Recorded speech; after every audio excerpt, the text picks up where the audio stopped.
it's something I'm not going to sit quiet. I will ensure that I will do everything in my means to get the perpetrators to justice. She took up her phone only at 1:30 in the afternoon. So when she saw, essentially there was one transaction for which she had received a WhatsApp communication, which was an amount of total of 7,29,000 that went out of her bank accounts. And then as soon as she saw that, she got sort of very scared, and she was like, this wasn't authorized by me. She was at her work. There have been 8 transfers over the last 4 hours. So obviously she said, this is not authorized by me.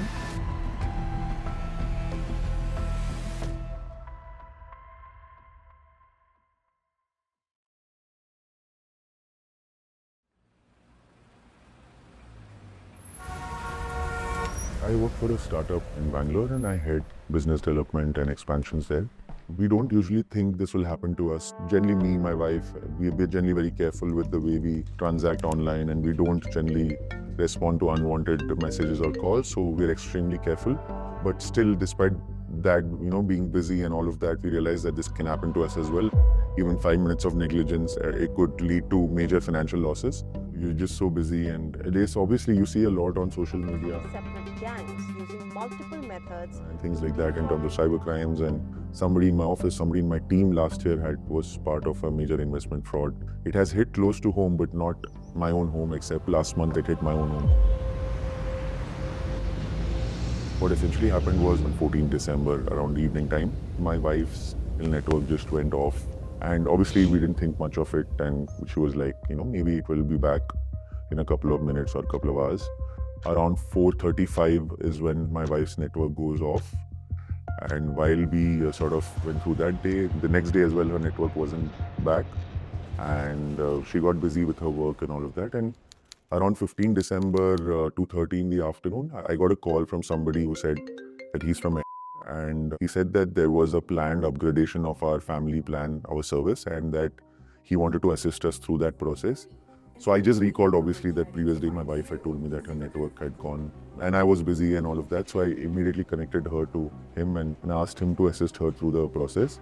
And post that, obviously, he got in touch with her. Now, at this point, her network was still not on. So he obviously did a WhatsApp call with her and then told her that he's from, then he wants to assist her through this upgradation. And then he said that he will be calling her on regular calls. So then to which she said that my network isn't there. And then he said, don't worry, ma'am, I will sort of open your network from the back end, and then I will assist you on the call, and you'll have to follow the process. To which obviously she at first thought she possibly didn't think anything, was wrong out there, because it was coming from a legitimate source. The WhatsApp call that she was getting had the logo, and even somebody having to unblock your network from the back end, it had to have an insider sort of somebody to assist in this process. And like he said, he sort of unblocked her network from the back end, and then he asked her to follow a series of steps on the app. She was initially asked to, sort of go to the app and input a 32-digit EID number. Basically, he said that he would assist her through an eSIM migration. So once you log into any app for a telecom service provider, there is an option wherein you can request for eSIM activation. For eSIM app to get activated, you need to have your phone number put up, your existing phone number, and then there is an EID number as well. So EID number is nothing but a 32-digit number, which is basically embedded ID number. So this particular EID number is bound to your device as well as your SIM card details as well.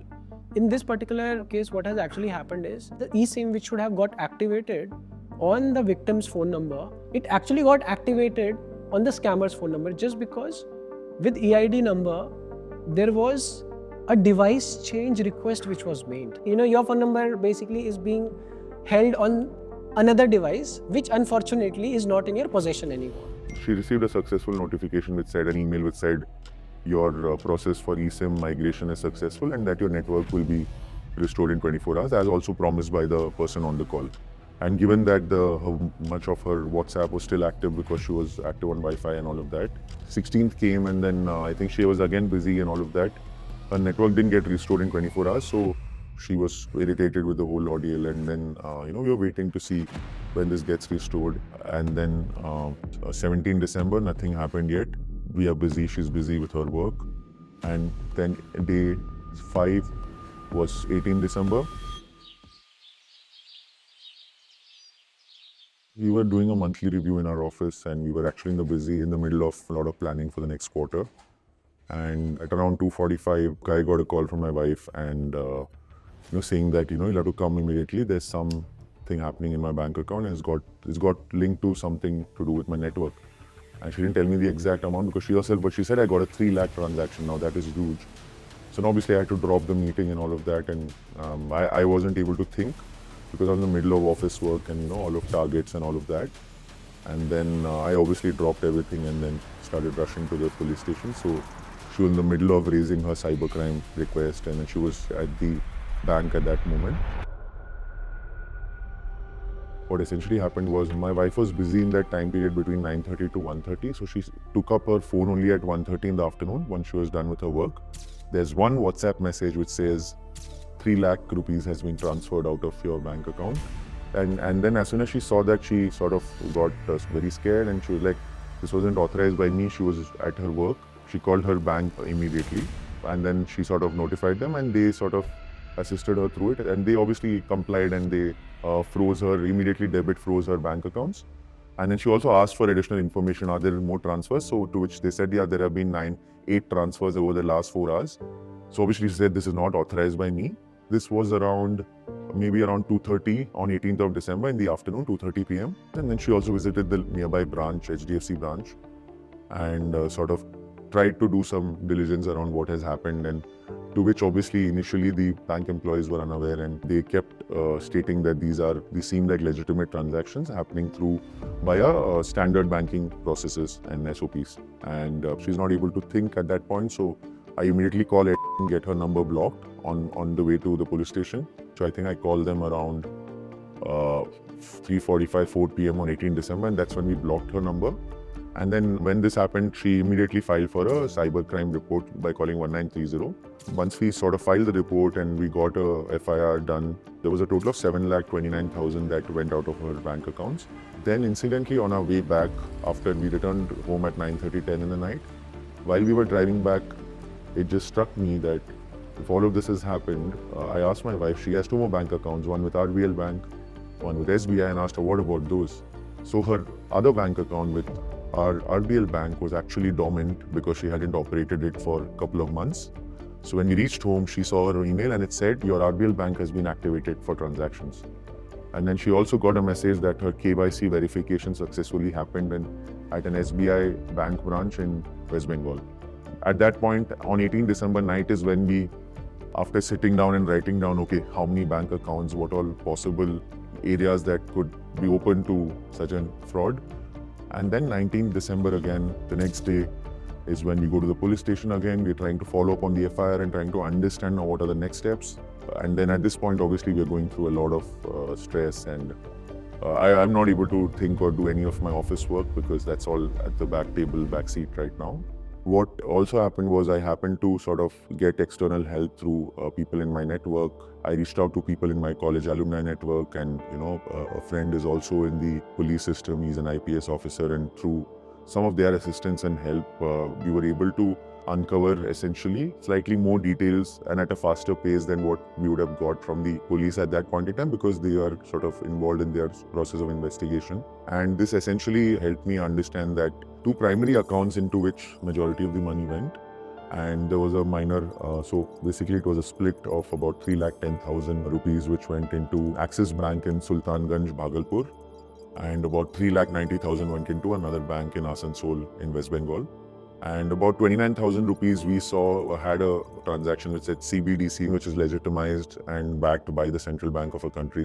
Just to tell you what CBDC is, it is central bank's digital currency. Central bank in our case is nothing but RBI. So once you load something on the CBDC wallet, right, it is outside of the bank's liability in terms of if the bank goes bankrupt, you will still be able to exercise this money. Think of it as a physical currency. So instead of a physical 500 rupee note, it is basically on an app which is CBDC, leveraged by RBI. It just acts like any physical currency for that matter in a digital form. So yeah, in this particular case, what the hackers have done is they have pulled out the money into CBDC because it is very quick in terms of exchanging the money from one CBDC wallet to another CBDC wallet. So while it is assisting the hacker in terms of velocity. It also helps the investigative agencies with a good digital trail. 16th of December. So at about 8:57 p.m., an IMPS transaction of 50,000 was attempted. But because we have certain risk rules in the system, which says that if the device is new, user is new, we have to proactive risk monitoring. We declined this transaction. We call on the registered mobile number to get a confirmation. A woman picked up the phone from the other side. Right. She answered saying that she's done the transaction, and the lady was not well versed with English. Got She it. asked the analyst to speak in Hindi. The analyst spoke in Hindi. And the analyst also asked, can you please confirm the mother's name? That was also confirmed. And post which the analyst informed the customer that try after some time. Again at 9:40, another IMPS transaction, 50,000. Again, it triggered my risk alert rule. I declined it. Again, a manual call was initiated. So the transaction was again confirmed by the lady. In a couple of calls, there is also a male who's there who pretends to be her husband, and the analyst says, "Please, I want to speak to ma'am only." The fraudster kept saying that I'm also getting a decline. It's saying security reasons, limit exhausted, something. So I think something he was not able to understand, and which is why he stopped the transaction. 17, there are 3 beneficiaries added: 9:47, 10:09, and 4:41 p.m. Yeah. Now this day nothing else, no other activity. No, nothing. Now 18. 9:53 a.m. 30,000 rupees spent. The amount was small, the device had been registered. Then 10:12 pay again IMPS 60,000. At 10:27 there was an FD liquidation that happened. This is how much liquidation has happened? What's the amount at 10:27? It's there 4,57,208. Then there is this transaction which is 10:28 pay on the same account, 3 lakh rupees attempted. It was 3 lakh rupees हुआ था. New beneficiary पे back to back third transaction हो रहा था. We found it suspicious, we declined. Okay, we declined, and then we again called. Confirmation happened, email ID was verified. We said please try after some time. Then at 10:46, there is a TPD limit modification also done. And then at 10:46, the 3 lakh was attempted again, and it obviously went through because we had the same confirmation for the same beneficiary. Now this transaction, because it was already confirmed, because it was a high ticket transaction, while we approved it, we still sent our automated bot call to confirm that the transaction has been done. After a bot calls out and whoever is on the other side confirms the transaction, we send a WhatsApp message saying that this was a transaction done and you have confirmed. This was a blessing in disguise that this came, because at this point is when she got the WhatsApp. So I think we went as fast as we could with all the help we had. That further helped me sort of get access to some more details in the banking system and where this money trail went, and sort of get to information slightly faster than I could, which otherwise I would have had to be at the mercy of the courts and the police. It helped us sort of unblock some of the information from back channels, which even the police didn't have access to, or rather they were going by their own process. And so we were able to further give them information on what would help them take it to the next steps. And obviously by then we got to know that the cybercrime report that was filed had frozen both the bank accounts, but by the time the freeze was applied, majority of the money had sort of exited to secondary, tertiary accounts via a little bit of cash withdrawals, IMPS, a little bit of transfers to company gift cards, which was evident in the transaction trail. So by the legal process and the legal route, we were advised that the only way to recover your money, at least whatever money that is possible at the first level, is through a court order, because that is the process around it. So then obviously we filed for a court order. We had to reach out to a lawyer through my networks and my wife's networks, and we found the right lawyer who is well established and accomplished in Karnataka and fights such cases. This client was not only about a recovery of money. They also wanted to get justice, in the sense they wanted to take the prosecution to the logical end. This is what I felt in the first call. Right. So in this matter, they started writing various letters to the banks, to the service providers. They followed rigorously with the police and all of that. So police started investigating, and they were able to track a particular account to which the money primarily moved in. So as we know, the money is first traveled from the victim's account to a primary accused account. Thereafter, it can travel to multiple other accounts, which is called a secondary or tertiary account. It can start flowing in smaller units. Suppose a lakh is transferred, then it may start traveling in 10,000, 5,000, smaller bits it can start turning. A person can actually withdraw cash from the bank also. They were to identify that this is the account, and there was a order for freezing that particular money which was lying in that account. So there was a debit freeze which was ordered on that particular account. After that, what's happened is, as soon as our client came to know about it, so they requested us to make an application, and we filed the application before the court. And then that point of time, the court will examine what's the details, precise details of the account holder's details, and your RTGS details, all of these things, and the court will examine and issue. So they are able to track the bank accounts to which the monies have travelled, and court has ordered for reversal of this money, to release that money to our client's account. Whatever they are able to pass an order directing the bank to freeze that account. So police are empowered under section 102 of the CRPC to block that particular account. So let's take two scenarios. One, the amount is in primary account. Right. Still it is there in the Right. primary account. Second is, it has gone to the secondary or tertiary Right. account. What are the chances out of 100% in the primary? And what are the chances in the one which has gone to secondary and tertiary out of 100? Out of 100, if you have primary account and the identification is done immediately, the police are able to identify it and able to freeze the account immediately, then that money getting back is 100%, that money which is like secondary account. The thing is that chances of recovery may not be high, because what we have seen is that the monies, what the police have reported, perhaps that the monies have not stayed in that primary account, because I said the primary account, we are referring to the principal accused who has committed the fraud. First, he misuses and gets to his account. From there, it is travelled to multiple accounts.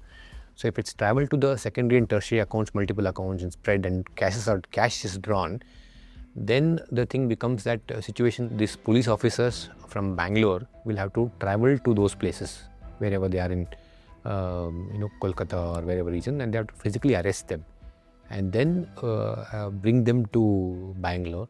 Then if that all something is available in their house, like in terms of cash, seize those monies under investigation, then that could be submitted before the court. Suppose cash is seized. Otherwise, if during interrogation they're able to find out that it's gone to so and so account and they have kept it over there, so that reversals can still be done. So there is possibility, but generally the hopes aren't high. Generally, very limited chances that you get the money back after a good point of time. Interestingly, I mean, what we discovered is that through that person's bank account, which essentially a name goes as Rabidas on the bank account, and we tried to, again, through our external networks, try to pull out the KYC information. We found that the KYC information was incomplete in the bank records, and the only thing mentioned was her father's name and her phone number, and obviously her PIN code of where she lives. And her father's name essentially came across as late Lakshman Rabidas. That's all the information we had, and obviously I'm sure the police also has this information, but at our own end we did some bit of research and sort of went deeper, and we incidentally found that there seems to be an organized nexus and racket already working, and this Lakshman Rabidas that we essentially see as the late father of the person into whose account the money went. Incidentally, I don't know how to put this, but it looks like all fingers are pointing to this particular case which happened last year. So in early January 2025, I'm told there is a news article of the cybercrime police arresting about 7 people in Dhanbad, and one of the persons mentioned there is Lakshman Ravidas, and the place where he comes from, the village, is marked as Nirsa, which is essentially in Asansol. If you Google it, it's essentially in the same area as Asansol where the bank account essentially is.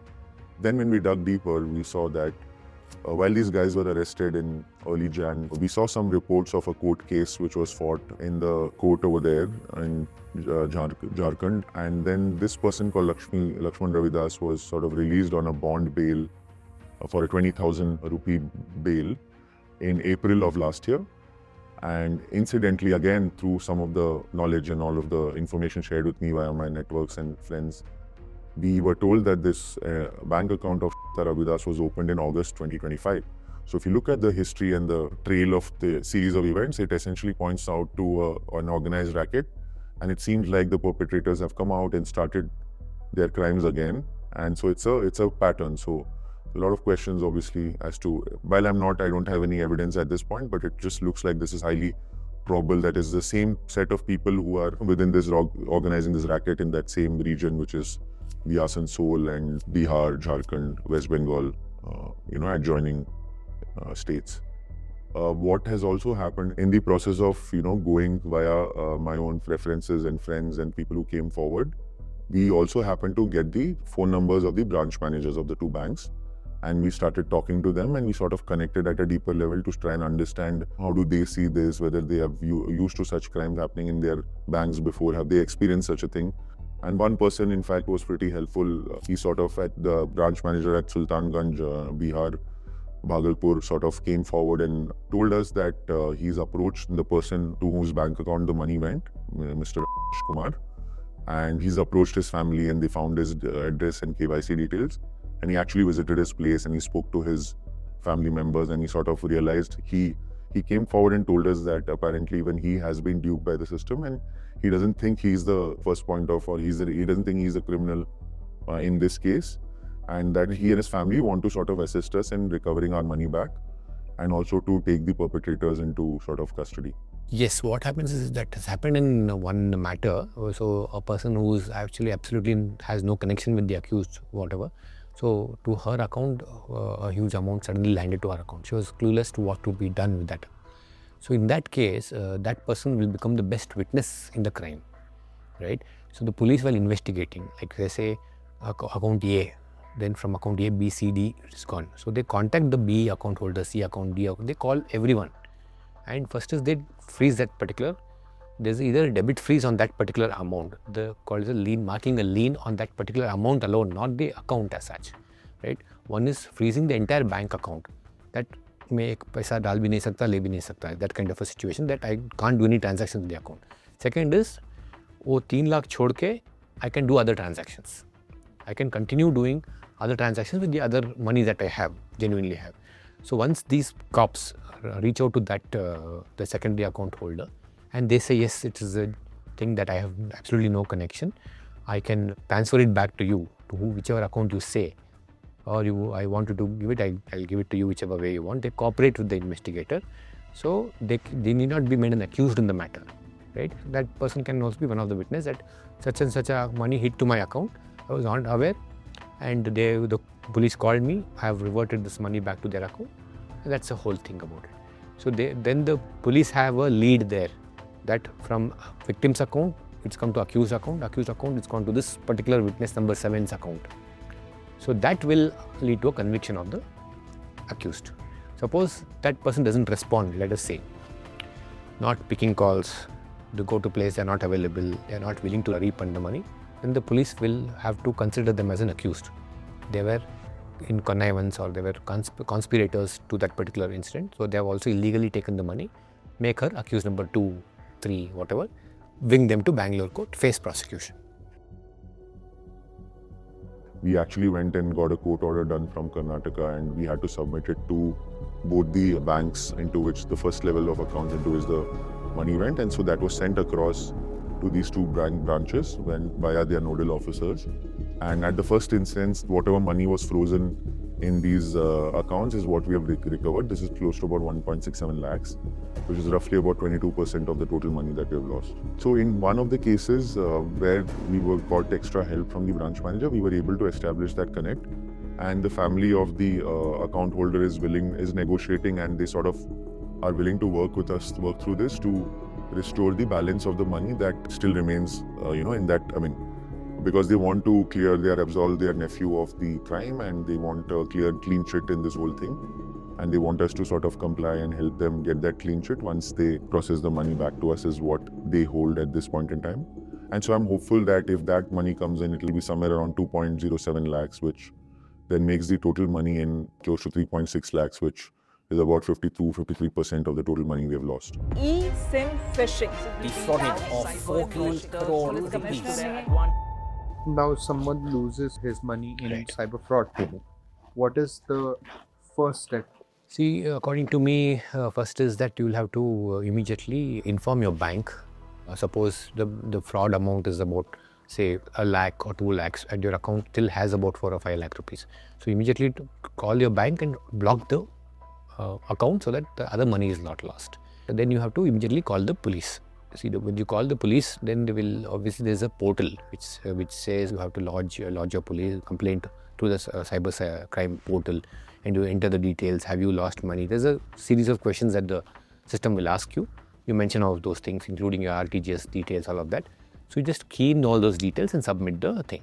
In many cases, the police will immediately start having a check on it. The cybercrime portal will start having a check. They start blocking and investigating into this process, and the things have to move in a very because if you lose money today, you are expected to act today within a few minutes or a few hours at least, not wait for 3 days, 4 days, because the monies keep traveling very soon. So the earlier the better. You need to, first of all, the problem is that many do not know that they have lost money, that they come to know only after a couple of days. Sometimes the messages are not received, or they're not checking the thing, especially senior citizens. They don't check their messages. They ignore it as some kind of a promotion message. They don't message, they check their message. So the lack of awareness, can we say, or maybe not paying attention to these things. Somewhere that has to kind of improve.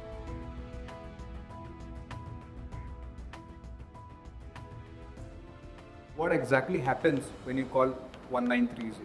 So 1930 basically will help you fast track any actions that the agency will take. So let's say in a regular scenario, if at all you fall victim to a cyber crime, you head to a police station, then the process in itself can be very tedious and time taking. With 1930, there is a control center in place which helps you register a complaint with the nodal officers, which includes folks from banking associations, the regulatory authorities, which have folks from the law enforcement. So it is a very cohesive system that is being built in order to ensure that anything that emanates as a cybersecurity threat gets addressed immediately. The government has been trying to cascade, not just the government, but the other regulatory bodies, the government agencies. But it will take some time for them also to ensure, and for the population also to ensure that all of that information is absorbed.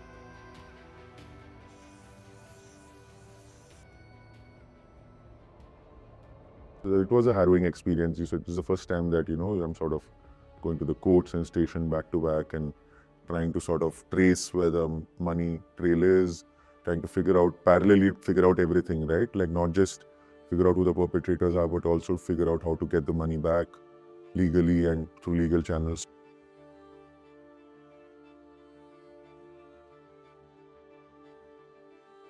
So does that mean India is not ready for eSIM concept, or is eSIM basically unsafe? This is not a problem which is caused by eSIM. The problem is how we handle that eSIM. In fact, eSIM is slightly more secure if at all we are able to get this adopted with all cybersecurity measures in place, right? In this particular case, it is telecom, I would say, right, which has actually led to the loss for the victim. So it wasn't the best thing to happen, especially towards Christmas and New Year, and so we had to obviously cancel some of our plans. And right now it's still a fight, but I think we have a lot of information that at our hands, which we think we can use strategically. We will have to work together with the police and the lawmakers and all of that, as well as safeguard our own interest to see how quickly we can recover the money. Can you name some agency? The agencies who are basically involved is there is one Sanchar Sathi app that you can install on your phone as well. So you call it, I think Chakshu is the name of that app. Like it is a government regulated app. Any cyber fraud that happens, you can quickly leverage that. Then there are cybersecurity departments within the law enforcement that are behind cybercrime.gov.in, right? So which is basically our agency who addresses all these cybersecurity matters. And then there is I4C as well, right? So all these agencies along with nodal officers from the respective banks. So if at all you look at it, right, the system has been built, right? The way it is structured is good. So maybe this is also, you have to look at it like that. Every minute is precious. It's the first 10-15 minutes that you need to have your presence of mind while you're at the center of the storm. probably reach out to the right agencies, reach out to cybercrime, start escalating it immediately, and loopholes plugged. You sort of block everything instantly before you can sort of further take any action. And then you sort of organize yourself to see how do I reach out for support, right? So I think that's something I've been fortunate that I haven't said no to anyone. And so there are two aspects to it. One is to get your immediate issue resolved, which is either get your money back and be happy that you've done the best you could. And the second thing rather is the fight with the system, or how do you fight the system in terms of how these crimes are happening. That's a long battle that you have to be patient and prepared for. I will ensure that I will do everything in my means to get the perpetrators to justice and put them behind bars. That's my mission. And if I have to travel, in fact, I was going to travel to Asansol and Bhagalpur the same day, but it's only my family members who said no, this is not the right time. But I'm willing to travel anytime to see them behind bars, and if our hunch is right, then I'm determined to do that sometime this year, no matter how much time it takes.